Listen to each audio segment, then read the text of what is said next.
இன்னைக்கு நம்ம குஸ்கா செய்ய போகிறோம். குக்கர் வந்து சூடு ஏறிடுச்சு. நம்ம எண்ணெய் விட்டுக்கலாம். கொஞ்சம் குஸ்காவுக்கு வந்து தாராளமாக எண்ணெய் விடுங்க.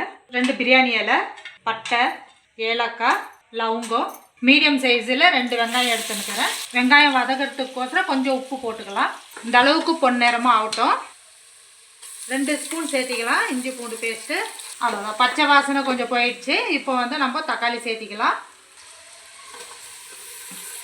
இப்போ இதோட வந்து ஒரு 5 பச்சை மிளகாய் சேர்த்திக்கலாம். இந்த அளவுக்கு வந்து தக்காளி எல்லாம் வதங்கிடுச்சு.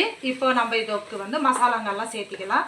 மஞ்சத்தூள், மிளகாத்தூள், மல்லித்தூள், சிக்கன் மசாலா, புதினா, கொத்தமல்லி இந்த அளவுக்கு கலந்த பின்னால் இப்போது 1 கிளாஸ் வந்து நம்ம தயிர் விட்டுக்கலாம். தேவையான அளவு உப்பு போட்டுக்கலாம். நம்ம வந்து இப்போ வந்து அரிசி போட்டுக்கலாம்.